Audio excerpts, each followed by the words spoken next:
Hey everyone, welcome back to Story Time with Mr. Jerome, where we tell stories that matter. It is Friday, so we will once again be reading from the Jesus Storybook Bible by Sally Lloyd Jones. Parents, as always, if you want a copy of this book for yourselves, there's a link in the description that you can follow. Last time we read about the girl that no one wanted, and we read about how even though her husband was mean to her, Leah was still chosen by God. And now we're going to be reading about something that happened to one of her stepchildren. Really, it's a complicated and long story, but the point is that we'll be picking up the story of Abraham's family, the next generation, with a man named Joseph. Let's read together. The Forgiving Prince. Jacob had 12 sons, but of all his sons, Joseph was his favorite. One day, Jacob gave Joseph a splendid new robe. It was beautiful and rich with all the colors of the rainbow, but it made Joseph's brothers jealous. They wanted rich rainbow robes too.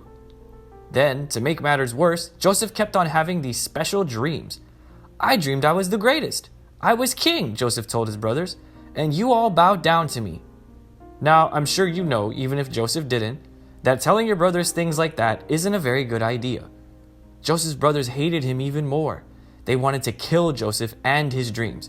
And one day, that's exactly what they tried to do.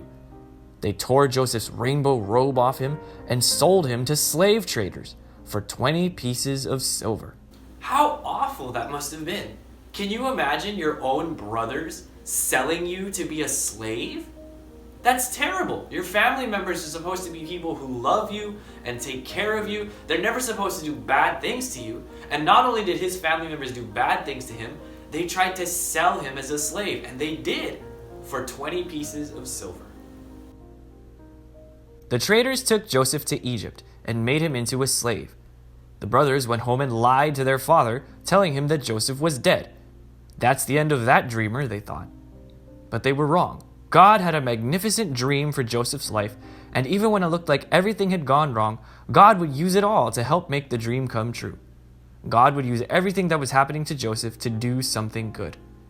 Meanwhile, though, things were not looking good for Joseph in Egypt. He was far from home and from his dad. Then, he got blamed for something he didn't do, and even though he had done nothing wrong, he was punished and thrown in jail. But God had not left Joseph. Things have gotten even worse for Joseph. Now not only is he a slave in a foreign land, he got falsely accused of a crime and now he's in jail. I'm sure he must have wondered, why would God let this happen to me? But like the story says, God was still with Joseph. One night, Pharaoh, king of Egypt, had a scary dream about thin cows gobbling up fat cows. What on earth did it mean? He didn't know.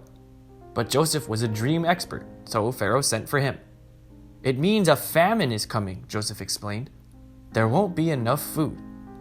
Pharaoh was so pleased by Joseph's skill that he immediately took Joseph out of jail and made him a prince. Now back home, Joseph's brothers had run out of food and everyone was hungry. God's special family was in danger.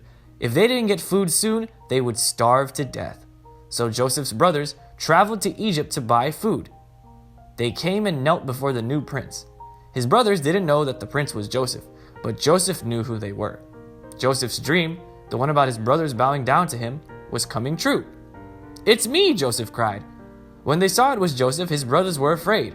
They had wronged Joseph. They had sinned and they knew it. Now Joseph would certainly punish them.